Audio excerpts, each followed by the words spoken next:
Julia Zaman's fingers hovered over her tablet as she stared at the email that could change everything for her struggling design firm.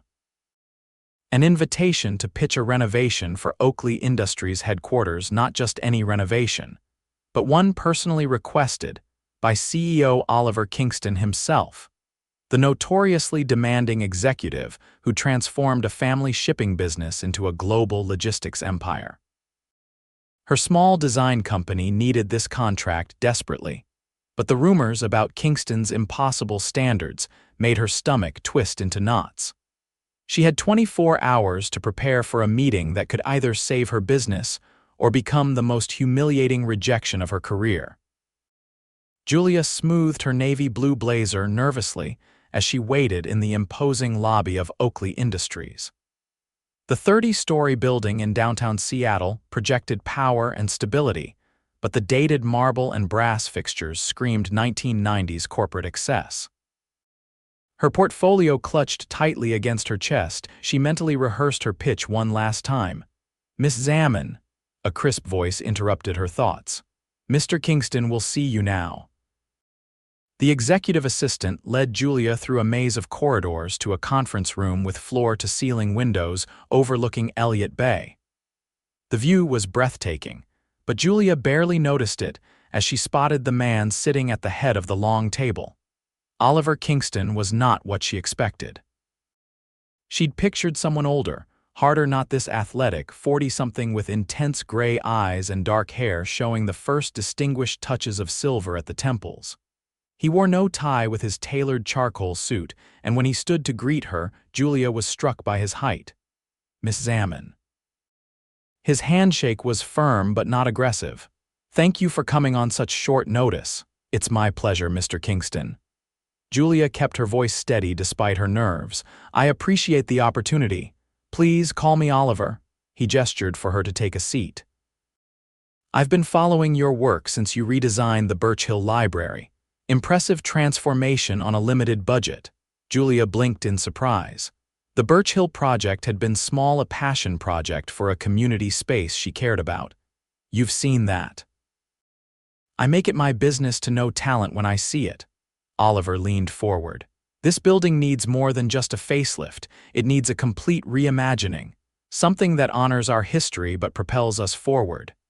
As Julia opened her portfolio, she felt her confidence returning. This was her element. "I'd like to show you some preliminary concepts. I only had a day, but I don't need to see them." Oliver's interruption made her freeze. "I've already decided to hire you." Julia's mouth fell open slightly. "I'm sorry, your portfolio speaks for itself." "The question isn't whether you can do this job, it's whether you want it." Oliver stood and walked to the window. "This project will consume at least 6 months of your life. It will be demanding, frustrating, and occasionally infuriating. I'm told I'm not the easiest client." A surprised laugh escaped Julia before she could stop it. "That's quite a sales pitch, Mr. Kingston." The corner of his mouth twitched. "Oliver, and I prefer honesty to flattery." "Then honestly, this is exactly the kind of challenge I've been looking for." Julia stood as well, meeting his gaze directly. "My firm is small but innovative. What we lack in size, we make up for in dedication and creativity." "That's what I'm counting on." Oliver turned back to face her fully. "The budget is substantial, but so are my expectations. Can you handle that?" "I thrive under pressure." Julia extended her hand. "When do we start?" "Tomorrow, 8 a.m.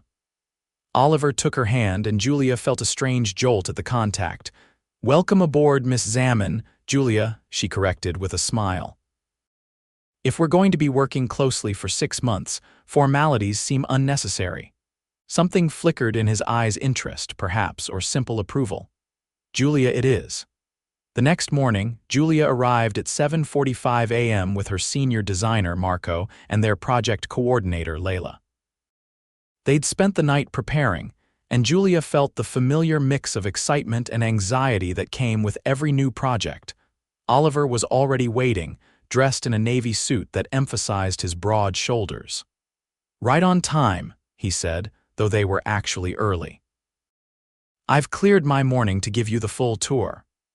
For the next 3 hours, Oliver led them through every corner of the sprawling headquarters.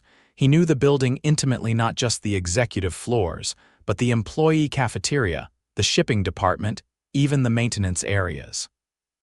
He greeted every employee by name, from executives to janitors. "You really care about this place," Julia observed as they paused in a break room where the coffee machine was broken and the furniture had seen better days. "These people spend most of their waking hours here," Oliver replied. The environment should honor that commitment. Julia found herself studying him more carefully. The business magazines painted Oliver Kingston as ruthless and results-driven, and he certainly had that intensity, but she was seeing something else too. A man who noticed details, who valued the people who worked for him. "What?" Oliver asked, catching her gaze. "Just making mental notes," Julia said quickly. "This space could be transformed with natural light and more flexible seating arrangements." "Show me." Julia pulled out her tablet and quickly sketched a concept, her fingers moving across the screen with practiced precision. Oliver watched over her shoulder, close enough that she could smell his cologne, something subtle with notes of cedar. "That's exactly what I mean," he said, his voice close to her ear. "You see possibilities where others see problems." The compliment warmed her more than it should have. "That's literally my job description." Oliver's laugh was unexpected and rich. Humility is refreshing in this building. The following weeks fell into an intense rhythm. Julia and her team took over a vacant office on the executive floor, walls soon covered with sketches, material samples, and 3D renderings. Oliver insisted on weekly progress meetings, but he often dropped by unannounced, asking questions and challenging assumptions. "The bamboo flooring is sustainable, yes, but will it stand up to the foot traffic?" he asked one afternoon, examining their samples. Julia looked up from her computer. "We've selected a strand woven variety with a commercial-grade finish. It's actually harder than oak." Oliver picked up the sample, running his fingers over the surface. "What made you choose this over the others?" "It has warmth the stone lacks, and unlike carpet, it will age beautifully." Julia came around her desk. "Also, your building has excellent stories to tell, but the current materials are muffling them. This will let the architecture speak." Oliver looked at her with new appreciation. "You see buildings as narratives." "Everything is a story," Julia said. "Even corporate headquarters." "What's my story, then?" The question came unexpectedly, his tone lighter but his eyes serious. Julia hesitated, conscious of crossing a line. But something about Oliver's direct gaze made honesty feel not just possible but necessary. "Your building says you value tradition, but you're trapped by it," she said finally. "You respect the past, but you're impatient with it. You want to honor what came before while breaking free of its limitations." The silence stretched between them. Julia wondered if she'd gone too far, but then Oliver nodded slowly. "Accurate assessment." His voice was quieter than usual. "Perhaps that's why I hired you to help with the breaking free part." Julia felt the shift between them, something more personal than professional curiosity. Before she could respond, Oliver's phone rang. He checked the screen and frowned. "I need to take this. We'll continue tomorrow." He was gone before Julia could say goodbye, leaving her with the strange sensation that something important had just happened. As weeks turned to months, the renovation moved from planning to implementation. The project expanded as Oliver approved additional changes, giving Julia more creative freedom than any client ever had. They worked late nights and weekends, and Julia found herself looking forward to their interactions more than she wanted to admit. Oliver wasn't an easy client. He questioned everything, demanded justifications for each decision, but he listened when it mattered and trusted her expertise. Most surprisingly, he rolled up his sleeves and helped when deadlines loomed, once spending a Saturday helping her team move furniture so contractors could start on Monday. "You don't have to do this," Julia said, watching him in shirt sleeves as he dismantled a conference table. "You could hire people." "I like knowing how things work," Oliver replied, not breaking rhythm. "Besides, it's good to remember what real work feels like. Is being CEO not real work? Julia teased, handing him a screwdriver. He paused, considering. It's removed, abstract. This, he gestured at the partly dismantled table. This has immediate consequences. Do it wrong and the table collapses. Whereas if you make a bad business decision, people just lose their jobs, Julia said dryly. Oliver looked up sharply, then saw her smile and relaxed. Exactly why I prefer not to make bad decisions. He finished removing the last leg and set it aside, though I've made my share. Such as, Oliver wiped his hands on a cloth. Professionally or personally, Julia sensed a door opening. Either. Professionally, I expanded too quickly into Asian markets 5 years ago, cost us millions. He shrugged. Personally, I've prioritized this company over everything else. My father did the same thing, missed every important moment of my childhood. I promised myself I'd be different, but here I am, working on a Saturday. At least you're helping a good cause, Julia said lightly, trying to ease the sudden seriousness. True, Oliver smiled, but it didn't reach his eyes. What about you? Any regrets? Julia considered deflecting, but found herself answering honestly. Starting my own firm without enough capital, taking on a business partner who turned out to be more interested in dating clients than designing for them. Ex-partner, I hope, very ex. It nearly bankrupted me buying him out, but it was worth every penny. Julia hadn't talked about this with anyone outside her closest friends. That's why this project means so much. It's my chance to rebuild. Oliver studied her, and Julia felt exposed under his gaze. You never mentioned the financial pressure. Would you have hired me if I had? No, he admitted, but not for the reasons you think. I wouldn't have wanted to be responsible for your company's survival. Yet here we are, Julia said quietly. Oliver stepped closer. Here we are. For a moment, Julia thought he might say something more, something that would acknowledge the tension that had been building between them. Instead, he checked his watch. We should get back to work. The contractors start at 6 a.m. Monday. By the 4th month, the renovation had transformed the first 15 floors of the building. The dated marble gave way to warm, sustainable materials. Open collaborative spaces replaced claustrophobic cubicles. The employee cafeteria now featured a living wall of plants and a demonstration kitchen where local chefs taught cooking classes twice a month.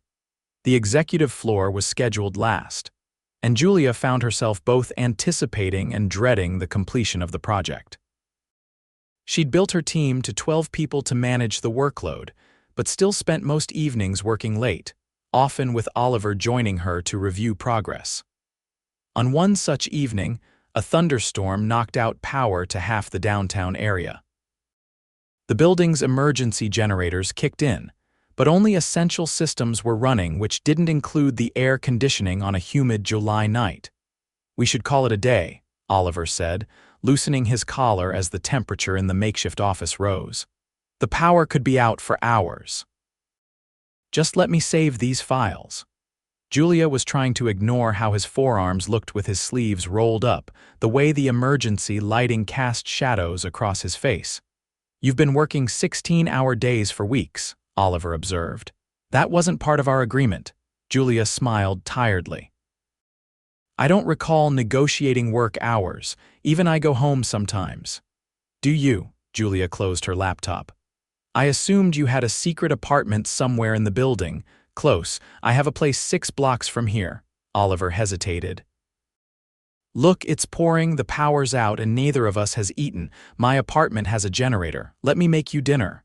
Julia froze, alarm bells ringing. Dinner at his apartment wasn't a professional invitation. I shouldn't. Because you're my client. Oliver's expression was unreadable in the dim light. Is that the only reason? The air between them felt charged with more than just summer humidity. It's reason enough. Fair enough. Oliver stepped back, his professional mask sliding back into place. I'll call you a car.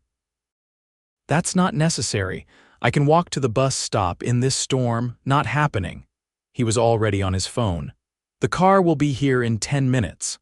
The moment had passed, but Julia felt its echo as she gathered her things.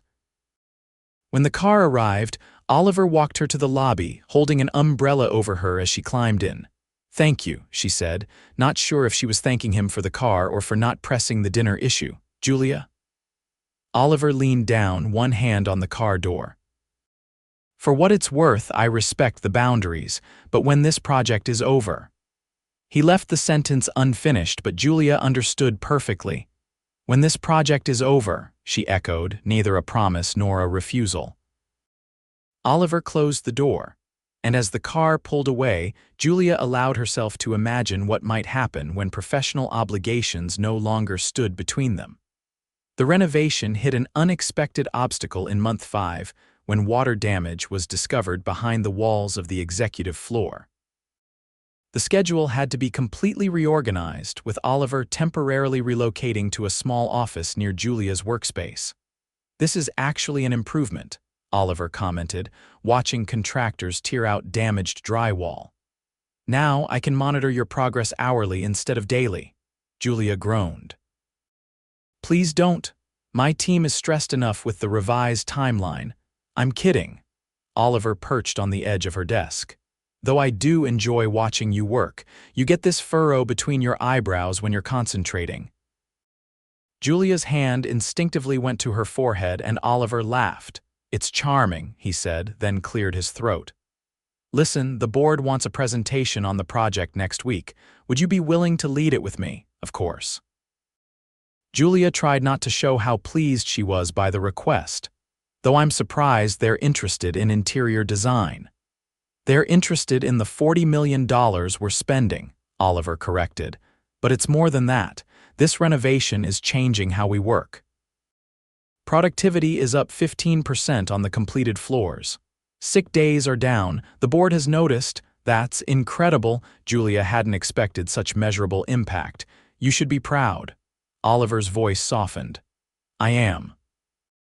The simple praise affected her more than any elaborate compliment could have. "Thank you. Don't thank me yet.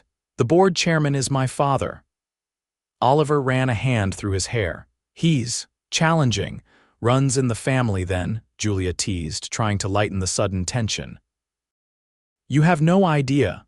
Oliver's smile didn't reach his eyes. "He thinks this renovation is an unnecessary expense. He'll try to catch you off guard.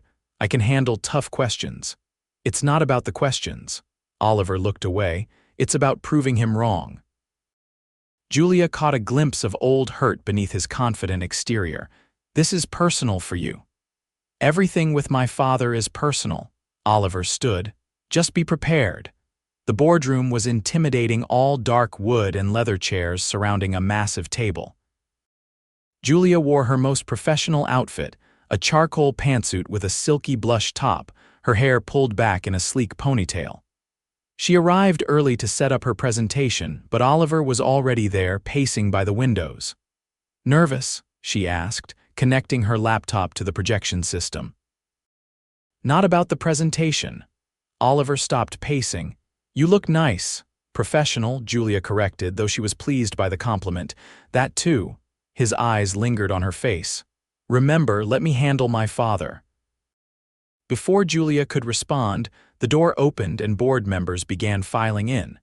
She recognized several from business magazines, but her attention was drawn to the last man to enter, tall, imperious, with the same gray eyes as Oliver but none of the warmth. "Father." Oliver's voice cooled noticeably. "Thank you for making time for this presentation." Edward Kingston didn't acknowledge his son, instead fixing his gaze on Julia. "Miss Zaman, I've heard much about you and your creative approach to my company's headquarters." The emphasis on "my" wasn't subtle. Julia extended her hand, refusing to be intimidated. "Mr. Kingston, I'm honored to share our progress with you today." The older man shook her hand briefly. "We'll see if the honor is justified." Oliver stepped forward. "Shall we begin?" The presentation went smoothly at first. Julia showcased the completed floors, explained the design philosophy, and presented the data on improved employee satisfaction and productivity. Oliver handled the budget questions with precision, demonstrating how certain investments would reduce long-term maintenance costs. Then Edward Kingston leaned forward. Miss Zaman, I understand you're a relatively new firm. How many corporate headquarters have you renovated before this one? This is our first project of this scale, Julia admitted. But so my son has entrusted a $40 million project to an untested designer. Edward's tone made it clear what he thought of this decision. Interesting. Oliver tensed beside her. Julia's portfolio demonstrated exceptional talent, which has been confirmed by the results. Results. Edward raised an eyebrow. All I see is unnecessary expense for cosmetic improvements. With respect, Mr. Kingston, Julia interjected, these aren't cosmetic improvements, they're strategic investments in your most valuable asset, your people. Edward turned his cold gaze on her. Buildings don't need to be coddled, Miss Zaman, neither do employees who are well compensated. Actually, research shows that physical environment has a direct impact on performance. Julia clicked to a slide she'd prepared as a backup. These are the metrics from the shipping department before and after renovation. Processing times improved by 22%. Error rates dropped by 18%. She continued through similar data for each department, finishing with, people perform better when their workspace honors their humanity. It's not coddling, it's smart business. The room fell silent. Edward Kingston studied her with new interest, then turned to his son. She's direct. Reminds me of your mother. It seemed to be a compliment, though Julia couldn't be sure. Oliver appeared startled by the comparison. High praise indeed, he said carefully. The rest of the meeting proceeded with less tension. When it ended, several board members approached Julia with compliments and questions. Edward Kingston waited until the room had cleared except for Oliver and Julia. Miss Zaman, he said, I underestimated you and perhaps the value of this project. Thank you, sir. My son has always had an eye for talent, even when his judgment in other areas has been questionable. Edward glanced at Oliver. Don't waste this opportunity. After he left, Julia turned to Oliver. Was that his version of approval? As close as it gets. Oliver exhaled slowly. You were brilliant. He's exactly as advertised. Intimidating, arrogant, and impossible to please. Oliver's smile was wry. Family trait, apparently. I wouldn't say impossible to please. Julia gathered her materials. Just discerning. Is that what you call it? Oliver's voice dropped lower. The project is almost complete, Julia. We need to discuss what happens next. Julia's heart rate quickened. Next, dinner, my place. No professional boundaries. His eyes held hers. Unless I've misread the situation completely. You haven't, Julia admitted quietly, but there are still 3 weeks left on the contract. 3 weeks, 2 days, and approximately 4 hours, Oliver corrected. Not that I'm counting, Julia couldn't help smiling. Apparently a family trait, so that's a yes. That's a ask me again in 3 weeks, 2 days, and approximately 4 hours. Oliver's answering smile was worth the wait. The final phase of renovation transformed the executive floor completely. Oliver's office, once a traditional monument to corporate power, became a versatile space with adjustable workstations, a comfortable meeting area, and walls of glass that brought in natural light and stunning views. On the day before the official project completion, Julia stood in the finished space, checking the last details while construction crews removed their equipment. The building hummed with new energy employees exploring redesigned areas, testing new collaboration spaces, admiring the art from local artists that now adorned the walls. Admiring your handiwork. Oliver's voice came from behind her. Julia turned. Just making sure everything's perfect for tomorrow's unveiling. It already is. Oliver moved to stand beside her at the windows. You've transformed more than just the building, you know. How so? The culture is changing. People linger in common areas, departments that never interacted are collaborating. He paused, and I've started leaving the office before midnight. A miracle indeed, Julia teased, all thanks to you. His voice grew serious. What you've created here. It matters, Julia. To the company, to our employees, he hesitated. To me. Something in his tone made Julia turn to face him fully. I'm glad. Tomorrow we sign the final paperwork, Oliver said, and then I'm no longer your client, and then you're asking me to dinner, Julia finished for him. Actually, I was thinking lunch. Oliver checked his watch. About 1 minute after we sign those papers, Julia laughed. You're very precise. I know what I want. His eyes held hers. I've known for months. The intensity of his gaze made Julia's breath catch. Oliver, one more day, he said softly. We can be professional for one more day. The official unveiling ceremony was held in the reimagined lobby the next morning. Employees gathered as Oliver gave a speech thanking everyone involved in the project. When he called Julia forward to cut the ceremonial ribbon, the applause was thunderous. Oakley Industries has always valued innovation, Oliver told the crowd, but sometimes it takes an outside perspective to show us possibilities we couldn't see. Julia Zaman has given us more than a beautiful workplace, she's given us a vision for the future. As cameras flashed, Oliver leaned close to whisper, 1 hour until lunch. The contract signing was anticlimactic after the ceremony, just Julia, Oliver, and the legal team in a conference room, reviewing final documents. When the last signature was in place, the lawyers gathered their papers and filed out, leaving Julia and Oliver alone. So, Oliver said, glancing at his watch, it's officially 12:01 p.m. I'm no longer your client. And I'm no longer your designer, Julia replied, unable to stop smiling. In that case, Julia Zaman, would you do me the honor of joining me for lunch, and possibly dinner? And potentially breakfast tomorrow, Julia pretended to consider. That's quite a commitment for a first date. I know what I want, Oliver repeated, moving around the table to stand before her. I've been waiting 4 months, 2 weeks, and 3 days to do this. He cupped her face in his hands and kissed her, softly at first, then with increasing intensity as Julia responded, her hands sliding up his chest to his shoulders. When they finally pulled apart, Julia was breathless. Worth the wait, absolutely? Oliver tucked a strand of hair behind her ear.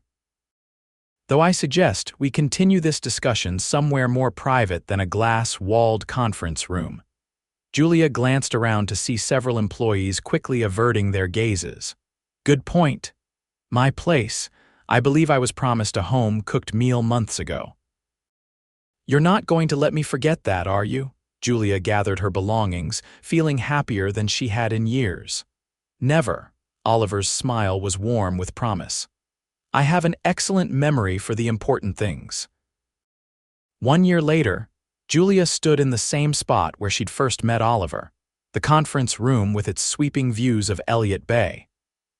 Only now the room had been transformed, like the rest of the building, into a bright, welcoming space designed for collaboration rather than intimidation. Remembering our first meeting, Oliver asked, coming to stand beside her. I was terrified, Julia admitted, turning to face him. You had quite the reputation. Deserved, probably? Oliver took her hand, running his thumb over the engagement ring he'd placed there 3 months earlier. Though I like to think I've mellowed. You've mellowed exactly enough, Julia corrected, leaning up to kiss him. Any more and you wouldn't be the man I fell in love with. The past year had been a whirlwind. After completing the Oakley Industries renovation, Julia's firm had received offers from companies across the country. She'd expanded her team, opened a second office, and somehow found time to build a relationship with Oliver that was as challenging and rewarding as their professional collaboration had been. The board approved the new sustainability initiative, Oliver told her. We're implementing solar panels on the roof next month. Your father agreed, enthusiastically.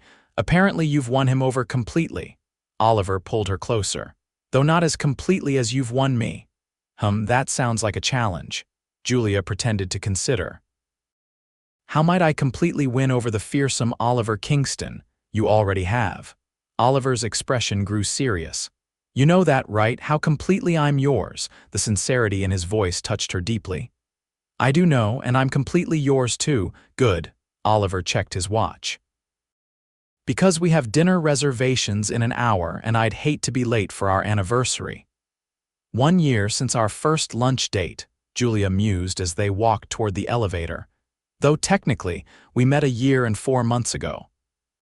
4 months, 2 weeks, and 3 days, Oliver corrected with a smile. Not that I was counting, Julia laughed, leaning into him as the elevator doors closed. Definitely a family trait. As they rode down through the building they'd transformed together, Julia reflected on how much had changed. Not just the physical space, but the people within it, Oliver most of all. He still worked hard, still demanded excellence, but he'd learned to balance ambition with life. And she'd found not just professional success, but a partner who challenged her, supported her, and loved her completely. The renovation had been about more than just updating a building. It had been about creating space for new possibilities in work and in life. And for Julia and Oliver, those possibilities were just beginning.